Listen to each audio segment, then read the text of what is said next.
है न्यूज 18 राजस्थान। मैं हूं आपके साथ आयुषी गुप्ता। बुलेटिन की शुरुआत करेंगे इस वक्त की बड़ी खबर के साथ। अलवर से बड़ी जानकारी आपको दे दे, बहरोड में नकल गिरोह का भंडाफोड़ हुआ है। नकल गिरोह के खिलाफ पुलिस की कार्रवाई देखने को मिली है। नकल गिरोह के 2 सदस्य गिरफ्तार किए गए हैं और किराए पर कमरा लेकर के नकल गिरोह चला रहे थे। आपको बता दें कि CSIR भर्ती परीक्षा का पेपर सॉल्व कर रहे थे और 20,000 से 1 लाख लेकर के सॉल्व यहां पर पेपर कराए जा रहे थे। ऑनलाइन परीक्षा के दौरान पेपर सॉल्व करते थे। तो इस वक्त की ये बड़ी जानकारी, बहरोड में नकल गिरोह का भंडाफोड़ हुआ है। अलवर से ये जानकारी आपको दे रहे हैं, जहां पर CSIR भर्ती परीक्षा का पेपर सॉल्व करा रहे थे और 20,000 से 1 लाख लेकर के पेपर सॉल्व कराया जा रहा था। ज्यादा जानकारी के लिए संवाददाता राजेंद्र हमारे साथ फोन लाइन पर जुड़ चुके हैं। राजेंद्र, यहां पर पेपर सॉल्व करवाए जा रहे थे, 20,000 से लेकर के 1 लाख रुपए तक दिए जा रहे थे। अभी क्या जानकारी इस पूरे मामले को लेकर के, पुलिस की तरफ से क्या कार्रवाई, और पूरा इनका एक सिंडिकेट होता है, अभी जिनकी गिरफ्तारी हो पाई हो, बातचीत हो पाई हो, तो उनसे क्या कुछ और अपडेट निकल कर सामने आई है? इस पूरे मामले में अभी तक 2 लोगों को गिरफ्तार किया है पुलिस की ओर से। बहरोड जो पुलिस है उसको सूचना मिली थी कि कमरे का किराया लेकर के कुछ लोग हैं, वो लगातार उनका आना जाना बना हुआ है और वो संदिग्ध गतिविधियों में लिप्त हैं। सूचना के बाद बहरोड पुलिस के द्वारा वहां पर दबिश दी गई और दबिश देकर के 2 आरोपी अमित कुमार और रवि यादव को गिरफ्तार किया है। दोनों आरोपी CSIR के तहत जो सेक्शन ऑफिसर और असिस्टेंट सेक्शन ऑफिसर की जो परीक्षाएं, ऑनलाइन परीक्षाएं होती हैं, उनका पेपर सॉल्व कराने का काम करते हैं। और उनका एक गिरोह है, वो दिल्ली NCR सहित आसपास के इलाके में जहां पर ये ऑनलाइन परीक्षाएं होती हैं, वहां पर उनका ID पासवर्ड लेकर के और जो कोचिंग के शिक्षक होते हैं उनसे उन पेपर को सॉल्व करवा करके उनके तुरंत ऑनलाइन जो अभ्यर्थी होता है उससे नेटवर्किंग करके उनका पेपर सॉल्व करवाते थे। इस पूरे गिरोह में 2 लोगों को गिरफ्तार किया है। अन्य आरोपियों की जो गिरफ्तारी के लिए पुलिस की टीमें हैं वो सर्च ऑपरेशन कर रही हैं। ठीक है राजेंद्र, आप इस पूरे खबर पर नजर बनाकर के रखिए, आगे भी आपसे अपडेट लेते रहेंगे। फिलहाल शुक्रिया तमाम जानकारी साझा करने के लिए।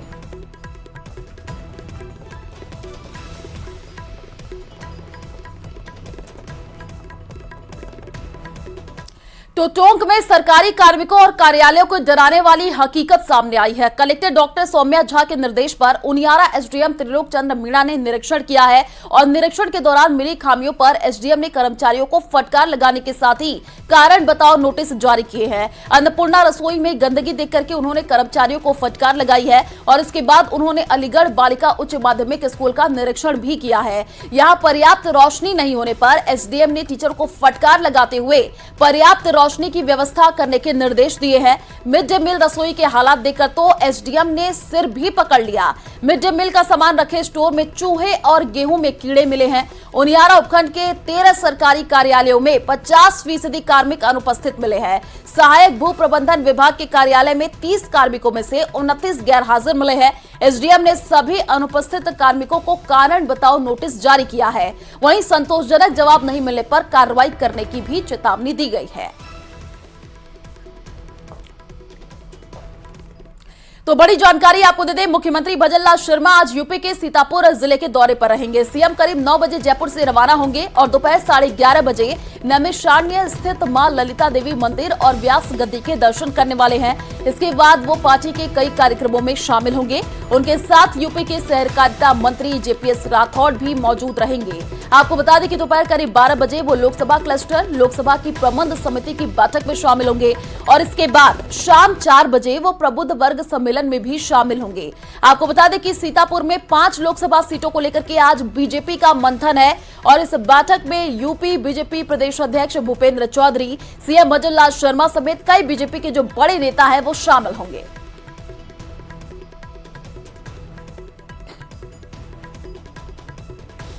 तो प्रदेश की भजनलाल सरकार ने फिर ब्यूरोक्रेसी में बड़ा फेरबदल किया है। सरकार ने 396 RS अधिकारियों के तबादले कर दिए हैं और कार्मिक विभाग की ओर से जारी तबादला सूची में राज्य प्रशासनिक सेवा के 396 अधिकारियों को इधर से उधर किया गया है।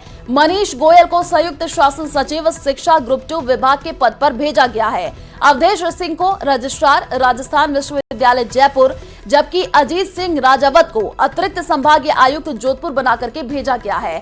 गोपाल राव बिरदा को अतिरिक्त जिला मजिस्ट्रेट एवं अतिरिक्त जिला कलेक्टर बना करके करौली भेजा गया है।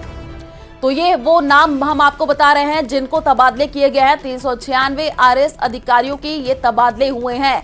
जो नाम है वो भी हम आपको टीवी स्क्रीन पर दिखा रहे हैं। तो ये बड़ा प्रशासनिक फेरबदल राजस्थान में माना जा रहा है। ये लंबी सूची आप समझ सकते हैं। 396 आरएस की जो आंकड़ी, एक काफी लंबी जो सूची है वो भी हम आपको टीवी स्क्रीन पर दिखा रहे हैं। और लगातार ऐसी खबरें सामने आती रही हैं कि बड़ा प्रशासनिक फेरबदल जब से सीएम भजन लाल शर्मा ने कमान संभाली है तो अब लगातार देखने को मिल रही है।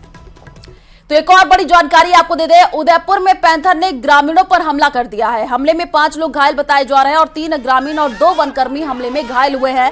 खिरोदा थाना इलाके के बोरिया गांव की यह घटना बताई जा रही है। पैंथर देर रात तक घरों की छत पर इधर से उधर कूदता रहा है। घायलों को इलाज के लिए हॉस्पिटल पहुंचा दिया गया है। पैंथर अभी भी आसपास के खेतों में छिपा हुआ है। वन विभाग की टीम अब रेस्क्यू ऑपरेशन चला रही है। तस्वीर देखिए, हम आपको टीवी स्क्रीन पर दिखा रहे हैं कैसे ये पैंथर का मूवमेंट देखने को मिल रहा है। और यहाँ पर एक इंसान पर भी वो हमला करता हुआ नजर आ रहा है। 2 से 3 लोग हैं जो इधर उधर भागते हुए नजर आ रहे हैं। और यहाँ पर देखिए जो तस्वीर, इसमें साफ साफ पैंथर का मूवमेंट देखने को मिल रहा है। आसपास के खेतों में ये पैंथर छिपा हुआ है। ये पहली ऐसी घटना नहीं है उदयपुर से। इससे पहले भी कई ऐसी तस्वीरें निकल करके सामने आई हैं जहां पर पैंथर का आतंक देखने को मिल रहा है। और ये जो तस्वीर है इसमें पैंथर ने 5 लोगों पर हमला किया है और वो लोग गंभीर रूप से घायल बताए जा रहे हैं, जिनको अस्पताल में भर्ती करा दिया गया है। उनका इलाज चल रहा है। जैसलमेर के इंटरनेशनल डेजर्ट फेस्टिवल के पहले दिन शहीद पूनम सिंह स्टेडियम में रेगिस्तान की मीठी महक के लिए हुए राजस्थानी लोक गीतों की महफिल सजी। आपको बता दें कि आइकन्स ऑफ जैसलमेर कार्यक्रम के तहत लोक कलाकार पद्मश्री अनवर खान और लोक कलाकार पेपे खान का सम्मान किया गया। इसके बाद पूनम सिंह स्टेडियम में राजस्थानी लोक गीतों से सबका मनोरंजन हुआ है और शाम 7 बजे से रात 10 बजे तक सन्स ऑफ द सोल्स कार्यक्रम का भी आयोजन हुआ है, जिसमें पद्मश्री अनवर खान, बेया पेपे खान ने राजस्थानी लोक गीत सुनाए, साथ ही शहनाई वादन भी किया। स्वाति मिश्रा के बाद बॉलीवुड सेलिब्रिटी मामे खान अपनी बैंड के साथ अपने लोक गीतों के साथ अपने एल्बम का गीत भी सुनाए। उन्होंने वंदे मातरम, जैसलमेर के जयसान धनी और चौधरी गीत पेश किया। संगीत को मैं जो हमारा मांगनिया का, जो जैसलमेर का, राजस्थान का जो संगीत है उसको मैं पूरा ये डेडिकेट करता हूँ कि उसके जरिए ही मैं बॉलीवुड तक पहुँचा, कान तक पहुँचा और भी बहुत सारे अचीवमेंट मिले मुझे। और इसको मैं एक बिल्कुल पॉजिटिव तरीके से, क्योंकि जो स्ट्रगल जो करते हैं लोग वो बोलते हैं कि हम स्ट्रगल करके हार जाते हैं, लेकिन स्ट्रगल को मैंने पॉजिटिव तरीके से लिया। और एक छोटे से गाँव सत्तों से लेकर जैसलमेर से लेकर राजस्थान से लेकर। तो महाराष्ट्र से बड़ी जानकारी आपको दे दें। आपको बता दें कि महाराष्ट्र के पूर्व सीएम मनोहर जोशी का निधन हो गया है। मुंबई के हिंदुजा अस्पताल में उन्होंने अंतिम सांस ली है। हार्ट अटैक के बाद हॉस्पिटल में उनको भर्ती कराया गया था। 21 फरवरी को उनकी तबीयत बिगड़ी थी और तबीयत बिगड़ने के बाद हॉस्पिटल में एडमिट कराया गया था। तो इस वक्त की ये बड़ी जानकारी महाराष्ट्र से आपको दे रहे हैं। महाराष्ट्र के पूर्व सीएम मनोहर जोशी का निधन हो गया है। लंबे समय से उनका इंतजार देखिए जो है अस्पताल में इलाज चल रहा था। हार्ट अटैक के बाद हॉस्पिटल में उनको भर्ती कराया गया था और वहां पर उन्होंने अंतिम सांस ली। 21 फरवरी को मनोहर जोशी की जो तबीयत है वो बिगड़ गई थी।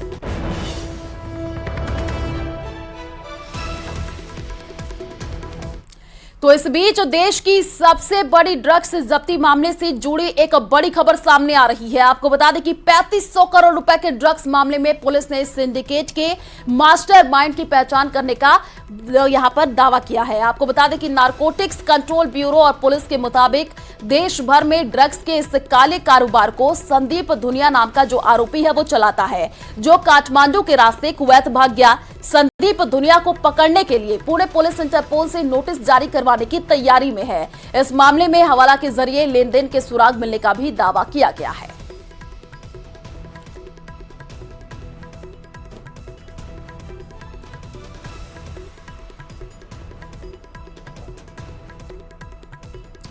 तो इस मामले से जुड़ी एक और बड़ी खबर सामने आ रही है। आपको बता दें कि दरअसल दिल्ली से बरामद हुई ड्रग्स लेकर के पुलिस पुणे रवाना हो गई है। दिल्ली से कंटेनर में भर करके एमडी ड्रग्स को दिल्ली से पुणे भेजा गया है और इसके साथ ही दिल्ली से पकड़े गए 4 आरोपियों को भी पुणे भेज दिया गया है। इस बीच पुणे के पुलिस कमिश्नर ने यह दावा किया है कि ड्रग्स रैकेट में उन्हें जांच के दौरान हवाला के जरिए लेन देन के सुराग मिले हैं। इतने बड़े पैमाने पर ड्रग्स का जो है ऑर्डर कौन देता था और उसका इस्तेमाल कहां होता था, इसकी जांच अब पुलिस कर रही है।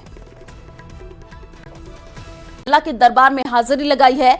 इसके साथ ही रामलला को चढ़ावा भी भरपूर मिल रहा है। इसी पर देखिए हमारी ये खास रिपोर्ट।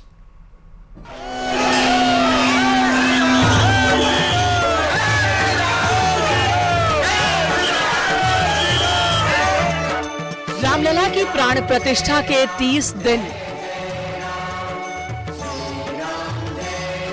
रामलला के दरबार में आस्था अपार। रामलला के द्वार जारी भक्तों की भीड़। आस्था के महासंगम में प्रभु राम के दर्शन। अयोध्या में रामलला की प्राण प्रतिष्ठा को 30 दिन पूरे हो गए। 22 जनवरी को रामलला की प्राण प्रतिष्ठा के बाद से ही रिकॉर्ड भक्तों के आने का सिलसिला जारी है। देश के कोने कोने से राम भक्त पहुंच रहे हैं, रामलला के दर्शन कर रहे हैं और उन्हें ये दर्शन आसानी से मिल रहा है। कोई आस्था स्पेशल ट्रेन से राम दरबार में हाजिरी लगा रहा है तो कोई बसों के जरिए अवध में प्रवेश कर रहा है। वहीं राम मंदिर में भक्तों को दर्शन कराने के लिए व्यवस्थाएं मजबूत कर दी गई हैं। राम भक्तों और श्रद्धालुओं की सुविधा का पूरा ख्याल रखा जा रहा है। 22 जनवरी के बाद रामलला के दर्शन के लिए भक्तों की भीड़ में कोई कमी अभी तक नहीं हुई है। 22 जनवरी को प्रधानमंत्री नरेंद्र मोदी ने दिव्य और भव्य मंदिर में भगवान रामलला का प्राण प्रतिष्ठा किया था। आज 22 फरवरी है और इस 30 दिनों में अयोध्या पहुंचकर देश विदेश के लगभग 62 से 65 लाख श्रद्धालु रामलला का दर्शन कर चुके हैं। देश दुनिया के कोने कोने से आए राम भक्तों में गजब का उत्साह देखने को मिल रहा है। हर कोई अपने कनक बिहारी को अपनी आंखों में उतारने के लिए अवधपुरी पहुंच रहा है और ऐसे में अयोध्या में दर्शनार्थियों की भीड़ बढ़ गई है। 30 दिन में करीब 65 लाख राम भक्त अयोध्या पहुंचे हैं। हर दिन औसतन 2 लाख से ज्यादा श्रद्धालु दर्शन कर रहे हैं। भक्तों में रामलला को लेकर खासा उत्साह है। अब तक राम मंदिर में 50 करोड़ का चढ़ावा पहुंच चुका है। देश विदेश से राम भक्त अयोध्या पहुंच रहे हैं। वहीं अयोध्या की ओर आने वाली आस्था स्पेशल ट्रेन भी राम भक्तों को लेकर अवधपुरी पहुंच रही है। करीब 200 से ज्यादा आस्था स्पेशल ट्रेन राम भक्तों को लेकर अयोध्या पहुंच रही है। इन ट्रेनों के जरिए अलग अलग प्रांत के राम भक्त रामलला के दर्शन कर रहे हैं। जब से राम जन्मभूमि मंदिर की प्राण प्रतिष्ठा हुई है तब से लगातार सनातनियों का जनसैलाब बढ़ते हुए चला जा रहा है। रोज थोड़ा मोड़ा नहीं, 1 लाख से एवं ऊपर 2 लाख, 2.5 लाख, 3 लाख और 22 को तो मुझको लगता है कि पूरी सरकारी मिशनरी, पूरी तंत्र लगी, हम लोग लगे, निवेदन किया कि महाराज 22 को मत आना, 22 को मत आना। 23 को 5 लाख से लेकर लमसम 7 लाख लोगों तक पूरी भीड़ उमड़ पड़ी थी, जनसैलाब। उसके बाद लगातार रोजाना 2 लाख, 2.5 लाख, 3 लाख, 4 लाख, मतलब 2 लाख से नीचे तो रोजाना दर्शनार्थी हनुमान जी महाराज का दर्शन, राम जन्मभूमि का दर्शन करते ही करते हैं। भगवान रामलला की प्राण प्रतिष्ठा के बाद 30वें दिन की तस्वीर इस वक्त आप देख रहे हैं। आसानी से श्रद्धालु रामलला के दर्शन कर रहे हैं। सुबह 7 से रात 10 बजे तक अनवरत रामलला का दरबार राम भक्तों के लिए खुला रहता है। श्रद्धालुओं को सुविधानुसार दर्शन कराने के लिए ग्राउंड जीरो पर अधिकारी भी तैनात हैं, जो रामलला के परिसर में राम भक्तों को प्रवेश और दर्शन करा रहे हैं। अयोध्या के निवासी भी मान रहे हैं कि प्राण प्रतिष्ठा के बाद अयोध्या की छवि वैश्विक हुई है। और इसलिए भारी संख्या में रामलला के भक्तों के आने का सिलसिला जारी है। अयोध्या की धरती ये पूज्य मानी गई है। अयोध्या की धरती पूरे दुनिया में जानी जाती है। अयोध्या में भगवान रामलला विराजमान आज 1 महीना हो रहा है और अयोध्या में लोगों की एक आस्था जुड़ी हुई है, धर्म की आस्था जुड़ी हुई है। देश विदेश से लोग आ रहे हैं, पूरे देश के लोग आ रहे हैं। अयोध्या में लोग आवें, हनुमान जी का दर्शन करें, सरजू स्नान करें, अपने मन को और तन को साफ करें। अपनी रामलला की एक झलक पाने के लिए 22 जनवरी से ही भक्त बड़ी संख्या में अयोध्या पहुंच रहे हैं। रोज यहां पर लाखों भक्त भगवान राम के दर्शन करते हैं। कोई प्लेन से अयोध्या पहुंच रहा है तो कोई ट्रेन से राम दरबार आ रहा है। प्राण प्रतिष्ठा को 1 महीने का वक्त पूरा हुआ है और हर दिन के साथ श्रद्धालुओं की संख्या में इजाफा और उत्साह में बढ़ोतरी देखने को मिल रही है। कुल मिला के अयोध्या आने वाले श्रद्धालुओं को जिला प्रशासन ऐसी सुविधाएं भी दे रहा है कि वो कोई दिक्कत ना हो और वो सुगमता पूर्वक रामलला का दर्शन पूजन कर सकें। AB Shukla, news 18 Ayodhya. तो चलिए रुक करते हैं अगली खबर की ओर। पूर्व अपनी पहली कश्मीर की यात्रा पर है। गुलबर्ग में स्थानीय लोगों के साथ क्रिकेट खेलते हुए सचिन का एक वीडियो सोशल मीडिया पर जमकर के वायरल हो रहा है, जिसे खुद सचिन ने अपने एक्स अकाउंट से पोस्ट किया था, जिसमें उन्होंने लिखा, क्रिकेट और कश्मीर स्वर्ग में एक मैच।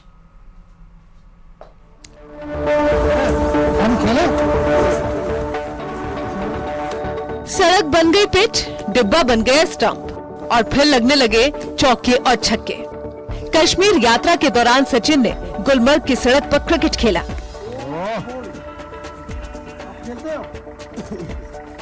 सचिन ने सोशल मीडिया पर क्रिकेट खेलने का ये वीडियो शेयर किया है। वीडियो में सचिन कार से उतरते हुए दिखाई देते हैं। स्थानीय लोगों से मुलाकात करते हैं जो शायद पहले से ही वहां पर क्रिकेट खेल रहे थे और जैसे ही गुलमर्ग के लोगों ने सचिन को अपने बीच देखा, वो हैरान रह गए और बेहद ही खुश हुए। उसके बाद सचिन ने शुरू की बैटिंग। ये आई पहली बॉल। देखिए कैसे सचिन ने पहली बॉल को स्ट्रेट ड्राइव किया। दूसरी बॉल को सचिन ने हवा में बॉलर के ऊपर से मारा, कोई बॉल को पकड़ ही नहीं पाया। तीसरी बॉल को सचिन ने पैडल स्वीप करते हुए पीछे की ओर खेल दिया। सचिन का ये शॉट सब देखते रह गए। अब बारी थी चौथी बॉल की, जो कि सचिन के पैर से लगी। अब देखिए ये आई पांचवी बॉल। सचिन ने बॉल को हवा में लॉन्ग ऑन की तरफ उठा के जोरदार शॉट लगा दिया।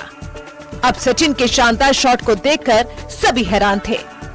क्रिकेट का भगवान जो उनके सामने बल्लेबाजी कर रहा था। अब आई छठी बॉल। देखिए किस तरह से सचिन ने एक ही जगह पर खड़े होकर एक बार फिर स्ट्रेट शॉट लगा दिया। इसके बाद सातवीं बॉल को सचिन ने पीछे की तरफ से बेहद ही सफाई के साथ ग्लांस कर दिया। आठवीं बॉल को भी सचिन ने स्ट्रेट बैट से सामने की तरफ खेल दिया। अब बारी थी आखिरी बॉल की। सचिन ने कहा अब आखिरी बॉल, लेकिन इसके बाद सचिन ने जो किया वो देखकर सब हैरान रह गए। सचिन ने आखिरी बॉल के लिए बैट को उल्टा कर दिया, यानी कि हेड ऑफ से बॉल खेलने की कोशिश की। सचिन ने बॉलर को चैलेंज किया, अब आउट करना पड़ेगा, लेकिन बैट सीधा हो या फिर उल्टा, क्रिकेट के भगवान को आउट करना आसान नहीं। सचिन ने उल्टे बैट से जोरदार शॉट लगाया। सचिन का ये अंदाज देखकर वहां मौजूद लोग तालियां बजाने लगे। गुलमर्ग की वादियों के क्रिकेट प्रेमी सचिन के इस शॉट के दीवाने हो गए। तेंदुलकर ने वीडियो शेयर करते हुए कैप्शन में लिखा, क्रिकेट और कश्मीर स्वर्ग में एक मैच। सचिन के इस वीडियो को लोग काफी पसंद कर रहे हैं। सचिन का बेहद सरल और सहज अंदाज हर किसी को अपना दीवाना बना देता है और इस बार कश्मीर में भी यही देखने को मिला। सचिन ने जितनी बॉल खेली, हर बॉल पर नया शॉट खेला। यही तो है अपने सचिन का धांसू अंदाज। Bureau report, news 18।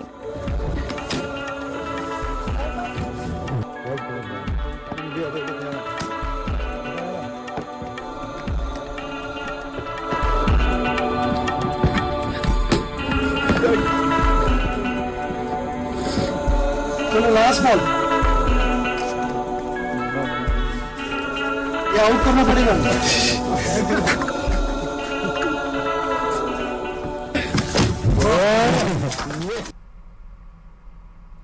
तो तो चलिए फिलहाल इस बुलेटिन में इतना ही। बाकी खबरों के लिए आप देखते रहिए